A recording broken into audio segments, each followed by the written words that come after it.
10-1 श्रेणी के हिंदी विषय के विद्यार्थियों का हर घर पाठशाला के अंतर्गत इस ऑनलाइन कक्षा में स्वागत है। मैं हूं देवेंद्र कुमार शर्मा, प्रवक्ता हिंदी। और बच्चों, आज हम अंतरा भाग 1 का अध्ययन करेंगे। बच्चों, अंतरा भाग 1 में 11वां पाठ है सूरदास। तो आओ आज की इस कक्षा में सूरदास का कवि परिचय जानते हैं। जब भी हम परीक्षाओं के लिए किसी भी कवि या लेखक का जीवन और साहित्यिक परिचय तैयार करते हैं तो उसमें 3 या 4 बिंदु होने चाहिए। सबसे पहले उसमें जीवन परिचय दिया जाता है, उसके बाद रचना परिचय दिया जाता है और उसके बाद उसकी काव्यगत विशेषताएं लिखी जाती हैं। अगर वह कवि है तो काव्यगत विशेषताएं लिखेंगे, अगर वह गद्य लेखक है तो उसकी साहित्यिक विशेषताएं लिखेंगे। इसके अतिरिक्त यदि हमारे पास सामग्री है और पाठ्य पुस्तक में वह सामग्री उपलब्ध है या हमें पढ़ाई गई है तो एक चौथा और बिंदु उसमें हम डाल सकते हैं और वह है भाषा शैली। तो प्यारे बच्चों, इसी फॉर्मेट पर आज हम सूरदास का जीवन और साहित्यिक परिचय जानेंगे। तो सबसे पहले जीवन परिचय क शीर्षक के अंतर्गत आपने लिखना है। जहां तक सूरदास का प्रश्न है, वे एक प्रसिद्ध कृष्ण भक्त कवि हैं और उनका जन्म सन 1478 ईस्वी में रोनकता या रेणुका क्षेत्र में हुआ था। यह गांव उत्तर प्रदेश में मथुरा और आगरा मार्ग के किनारे स्थित है। बच्चों, आपने ध्यान देना है कि ये हिमाचल प्रदेश का रेणुका नहीं है, बल्कि ये उत्तर प्रदेश में रेणुका है। कुछ विद्वानों का मत है कि सूरदास का जन्म दिल्ली के पास सिंही नामक स्थान पर हुआ था। एक निर्धन सारस्वत ब्राह्मण परिवार में उनका जन्म हुआ था। उनके पिता का नाम रामदास था, जो कि गायक थे। और बच्चों, जैसा कि आपने बहुत बार सुना होगा कि सूरदास को कहा जाता है कि वे जन्म से अंधे थे। और यह प्रश्न प्रायः हमारे सामने रहता है कि क्या सूरदास जन्म से अंधे थे। इस बारे में बच्चों विद्वानों में मतभेद है कि वो जन्म से अंधे थे या नहीं थे। कुछ विद्वानों ने उन्हें जन्म से अंधे माना है, लेकिन इस संदर्भ में सबसे महत्वपूर्ण कथन श्याम सुंदर दास का है। उन्होंने कुछ मौलिक प्रश्न उठाते हुए सूर के जन्मांध होने पर सवाल उठाया है। उन्होंने कहा है कि सूर वास्तव में जन्मांध नहीं थे, क्योंकि श्रृंगार और रंग रूप आदि का जो वर्णन उन्होंने किया है वैसा कोई जन्मांध व्यक्ति कर ही नहीं सकता। यानी उनके काव्य में अगर हम देखें, रंगों का वर्णन है, रूप का वर्णन है, प्रकाश का वर्णन है।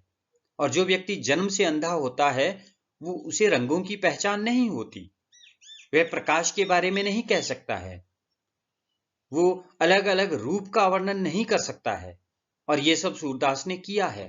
इसलिए हम ये मानकर नहीं चलते कि सूरदास जी जन्म से अंधे थे, बल्कि वो किसी घटना के कारण बाद में अंधे हुए होंगे, उनकी आंखों की रोशनी चली गई होगी।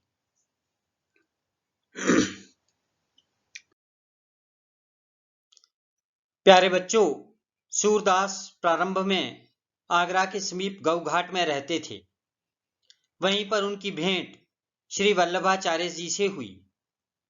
वे उनकी विचारधारा से प्रभावित हुए और उनके शिष्य बन गए। वल्लभाचार्य ने उनको पुष्टि मार्ग में दीक्षित किया और साथ ही आदेश दिया कि वे कृष्ण लीला के पदों का गायन करें। उसके बाद सूरदास वल्लभाचार्य जी की ही आज्ञा से श्रीनाथ मंदिर में कीर्तन करने लगे और भगवान कृष्ण की पावन लीलाओं का गुणगान करने लगे। बाद में वल्लभाचार्य के शिष्य गोस्वामी विठलनाथ ने अपने पिता वल्लभ के 84 शिष्यों में से 4 चुने और अपने 252 शिष्यों में से भी उन्होंने 4 चुने।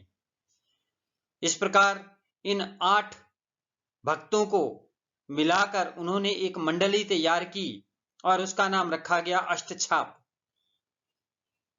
इस भक्त मंडली में जो ये 8 कवि थे, ये सारे के सारे संगीतकार थे। ये 8 श्रीनाथ मंदिर की नित्य लीला में भगवान श्री कृष्ण के सखा के रूप में सदैव उनके साथ रहते थे। इन सब में सूरदास का स्थान सबसे प्रमुख था और गोस्वामी विठलनाथ ने उन्हें पुष्टि मार्ग का जहाज कहकर संबोधित किया था। बच्चों, श्रीनाथ मंदिर से कुछ दूरी पर पारसोली नामक एक गांव है। सूरदास जी वहीं रहा करते थे। लगभग 33 वर्ष की अवस्था में श्रीनाथ के मंदिर में उन्होंने कीर्तन करना आरंभ किया और उसके बाद अपने अंतिम समय तक वे नियमित रूप से वहीं कृष्ण लीलाओं का गायन करते रहे। इसके कारण उनकी ख्याति चारों ओर फैल गई, एक गायक के रूप में भी और एक संत महात्मा के रूप में भी। उस समय के प्रसिद्ध संगीतकार तानसेन ने सूरदास की ख्याति का वर्णन दिल्ली दरबार में अकबर के सामने किया। अकबर इससे प्रभावित होकर उनसे मिलने आए, सूरदास के भक्ति पदों को सुना और बहुत प्रभावित हुए।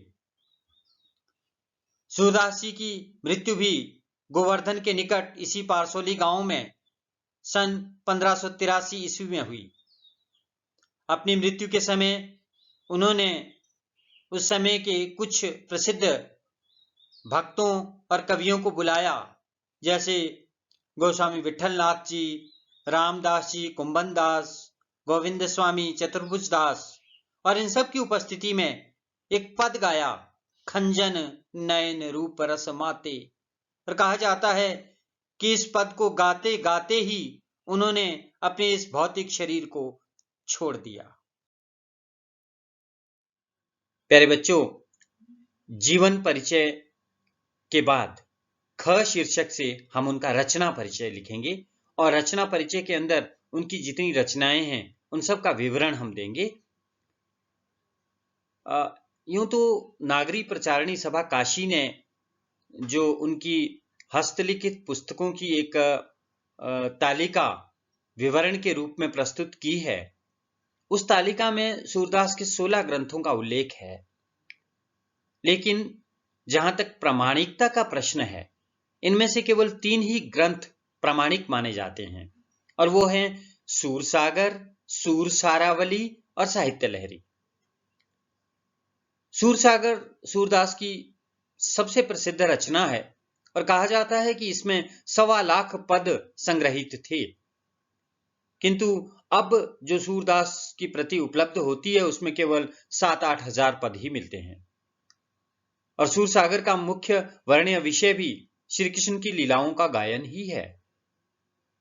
सूरसारावली में कवि ने कृष्ण विषयक कथात्मक और सेवापरक पदों का गान किया है और इसमें 1107 छंद हैं। साहित्य लहरी सूरदास के दृष्टकूट पदों का संग्रह है।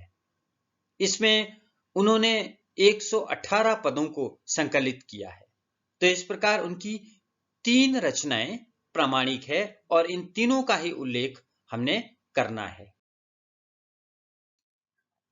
बच्चों, ग शीर्षक के अंतर्गत हम उनकी काव्यगत विशेषताएं लिखेंगे और काव्यगत विशेषताएं जब आप लिखते हैं तो उसको अगर आप पॉइंट वाइज लिखेंगे तो उनको याद करना भी आसान होगा और उनको समझना भी आपके लिए आसान हो जाएगा।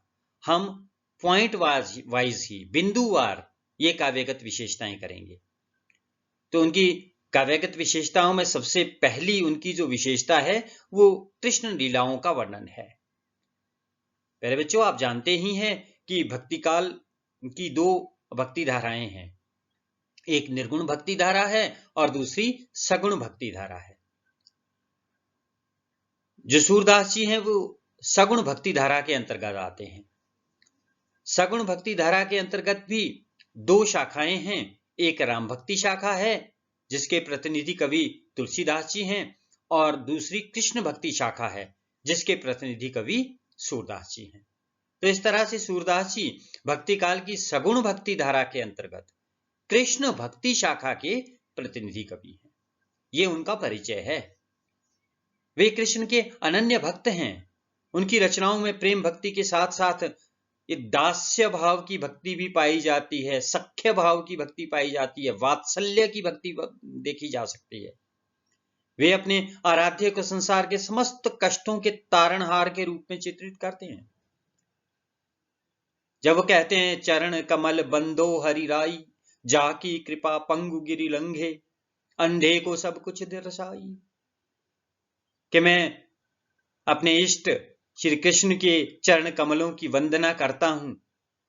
अगर उनकी कृपा हो जाए तो कोई लंगड़ा व्यक्ति भी पर्वत को लांघ सकता है, अंधा भी सब कुछ देख सकता है। यानी जो उनका इष्ट है श्री कृष्ण जो हैं वो तारणहार हैं। सूर्य ने कृष्ण की लीलाओं का गायन किया है। उन्होंने शुद्ध भक्ति भाव से कृष्ण की बाल लीलाओं के साथ साथ राधा कृष्ण की प्रेम लीलाओं का भी अत्यंत मनोहारी वर्णन किया है। अब सूर्य के लीला वर्णन का एक उदाहरण देखिए। मेरो मन अनत कहां सुख पावे, जैसे उड़ी जहाज को पंछी फिर जहाज पे आवे। आप कहते हैं मैं अपने कृष्ण के अलावा और कहां जाऊं, किसकी शरण लूं। जैसे एक पानी के जहाज के ऊपर बैठा हुआ पक्षी अगर बीच सागर में जब जहाज पहुंचता है और उस समय कोई और विकल्प लेना चाहे कि मैं किसी और जगह जाकर बैठता हूं और वो घूमना उड़ना शुरू कर दे, उसको कहीं जगह नहीं मिलती, चारों तरफ तो पानी है, उसको वापस उसी जहाज पर आना पड़ता है। आप कहते हैं मैं भी कृष्ण की शरण में आ गया हूं, इसके अलावा मैं किसी दूसरी जगह जाना ही नहीं चाहता, मेरे लिए जगह भी नहीं है। और उनकी दूसरी काव्यगत विशेषता है बाल मनोविज्ञान का चित्रण। सूरदास ने श्री कृष्ण के बाल जीवन को जितने सूक्ष्म और स्वाभाविक ढंग से वर्णित किया है, वैसा मनोवैज्ञानिक चित्रण अन्यत्र कहीं देखने को नहीं मिलता। उन्होंने कृष्ण के बाल्य जीवन की विविध मानसिक अवस्थाओं को बड़े ही सजीव ढंग से प्रस्तुत किया है। उदाहरण के तौर पर जब बालकृष्ण चाहते हैं कि उनकी चोटी बड़े भाई की चोटी की तरह लंबी और मोटी हो जाए, तो वे इसी स्पर्धा के कारण मां यशोदा से कहते हैं मैया कब बढ़ेगी चोटी। ए मां बताओ तो सही मेरी चोटी कब बढ़ेगी। काचो दूध पियावती पची पची, देती ना माखन रोटी। मां को उलाहना देते हैं, कहते हैं मुझे कच्चा दूध बार बार हट करके मुझे पिलाती रहती है, मक्खन रोटी कभी नहीं देती मुझे। क्योंकि मां कहती होगी ना कि दूध पी लो, इससे चोटी बढ़ जाएगी। वो कहते हैं मुझे काचो दूध पियावती पची पची, देती ना माखन रोटी। और बच्चों उनकी तीसरी विशेषता है वात्सल्य चित्रण। देखो सूर के बारे में कहा जाता है सूर वात्सल्य है और वात्सल्य ही सूर है। हिंदी साहित्य में सूरदास को वात्सल्य रस का सम्राट कहा जाता है। और आचार्य रामचंद्र शुक्ल ने ठीक ही लिखा है कि सूरदास बंद आंखों से वात्सल्य रस का कोना कोना झांक आए हैं। मतलब उनके पास आंखें नहीं थी, फिर भी वो वात्सल्य रस का कोना कोना झांक आए हैं। कोई जगह नहीं बची वात्सल्य रस की जो उन्होंने ना देखी हो। चौथी विशेषता उनकी श्रृंगार वर्णन। सूरदास कृष्ण भक्त कवि के साथ साथ भक्ति रस के कवि भी थे और इसलिए उनके काव्य में श्रृंगार रस का अद्भुत चित्रण हुआ है। ब्रज की गोपियां श्री कृष्ण के रूप माधुर्य पर आसक्त हो जाती हैं। श्री कृष्ण की बांसुरी तो मानो गोपियों के लिए जादू का काम करती है। अब ये गोपियों के साथ जो उनकी आसक्ति है, गोपियों के साथ जो उनका रमण है, उसका जो चित्रण है, उसमें श्रृंगार वर्णन हुआ है। कृष्ण और राधा की प्रथम मुलाकात, उनका प्रथम मिलन, अब देखिए सूरदास जी ने कितने सुंदर ढंग से प्रस्तुत किया है। बूझत श्याम कौन तू गोरी, कहाँ रहती काकी है बेटी, देखी नहीं कहूं ब्रज खोरी। ठीक उसी तरीके से जैसे कोई नवयुवक किसी अपरिचित लड़की के साथ परिचय करने की दृष्टि से बात शुरू करता है, नटखट कन्हैया भी वैसे ही बात करता है कि बता तो सही ए सुंदर गोरी कन्या तू कौन है, कहाँ रहती है, काकी है बेटी, किसकी बेटी है? देखी नहीं कहूं ब्रज खोरी, मैंने आज तक तो तुझे कभी ब्रज में नहीं देखा है। पांचवी उनकी विशेषता है प्रकृति चित्रण। सूर के काव्य में प्रकृति का व्यापक चित्रण हुआ है। जब वे श्री कृष्ण की लीलाओं का वर्णन करते हैं, उसकी पृष्ठभूमि में प्रकृति का चित्रण जो हुआ है वो अद्वितीय है। वृंदावन के वन, नदी, पर्वत, झरने, कुंज, गलियां, सभी कुछ कृष्ण के रंग में रंगे नजर आते हैं उनके काव्य में। आप देखिए, सूरदास ने गोपियों के सुख दुख की अनुभूतियों को व्यक्त करते समय प्रकृति का कितना हृदय स्पर्शी वर्णन किया है। वो कैसे वियोग के अंदर जब गोपियां तड़प रही हैं तो साथ में व्रज का प्रकृति चित्रण भी हुआ है। बिनु गोपाल बैरिन भई कुंजे, गोपाल नहीं है, कृष्ण नहीं है, तो ये कुंज गलियां भी मेरी वैरन हो गई हैं। तब ये लता लगती अति शीतल, अब भई विषम ज्वाल की पुंजे।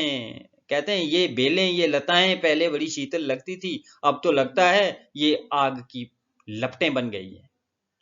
वृथा बहती जमुना, ये यमुना भी बेकार बहती है। खग बोलत, ये पक्षी भी वृथा ही बोलते हैं। वृथा कमल फूलें अली गुंजे, ये कमल भी वृथा ही फूल रहे हैं और वृथा ही ये भौरे गूंज रहे हैं। ये सारा प्रकृति चित्रण उनके काव्य में हुआ है। प्यारे बच्चों, सूरदास के साहित्यिक परिचय के चौथे शीर्षक में हम उनकी भाषा शैली का वर्णन करेंगे। सूरदास ने ब्रज भाषा को एक साहित्यिक रूप प्रदान किया। उनकी भाषा सरल है, स्वाभाविक है, और जैसा कि आपने उनके जीवन परिचय में देखा, वे श्रीनाथ मंदिर में कृष्ण लीलाओं का गायन किया करते थे, तो वे अच्छे संगीतकार थे, इसलिए उनके काव्य में भी संगीतात्मकता का गुण विद्यमान है। उन्होंने मुक्तक काव्य की रचना की है और सारे का सारा काव्य गेय है। अलंकारों की दृष्टि से देखें तो उसमें रूपक, उपमा, दृष्टांत और उत्प्रेक्षा का अधिक प्रयोग हुआ है। छंदों की दृष्टि से उनके काव्य को देखें तो चौबाई, चौबोला, कवित्त, सवैया, गीतिका, छप्य, हरि गीतिका आदि छंदों का प्रयोग उन्होंने किया है। रसों की दृष्टि से देखें तो वात्सल्य, श्रृंगार और शांत रस उनके काव्य में प्रमुख रूप से पाए जाते हैं। आचार्य हजारी प्रसाद द्विवेदी ने सूरदास की कवित्व शक्ति के बारे में लिखा है कि सूरदास जब अपने प्रिय विषय का वर्णन शुरू करते हैं तो मानो अलंकार शास्त्र हाथ जोड़कर उनके पीछे पीछे दौड़ा करता है। उपमाओं की बाढ़ आ जाती है, रूपकों की वर्षा होने लगती है। इस प्रकार हम देखते हैं कि सूरदास ने न केवल भाव और भाषा की दृष्टि से साहित्य को सुसज्जित किया, वरन कृष्ण काव्य की विशिष्ट परंपरा को भी जन्म दिया। वे अपने काव्य में इतना कुछ लिख गए हैं कि उनके बाद के कवियों की श्रृंगार और वात्सल्य पर आधारित रचनाएं ऐसी लगती हैं सूर की जूठन है। निश्चय ही वे हिंदी साहित्य के आकाश के सूर्य हैं। जैसे कि इस दोहे से स्पष्ट है, सूर सूर तुलसी शशि, उडगण केशव दास, अब के कवि खद्योत सम, जहां तहां करत प्रकाश। हिंदी साहित्य में सूर का स्थान निश्चित रूप से सर्वोच्च है। उनकी अनुपम लेखनी का स्पर्श पाकर हिंदी साहित्य धन्य हो गया है।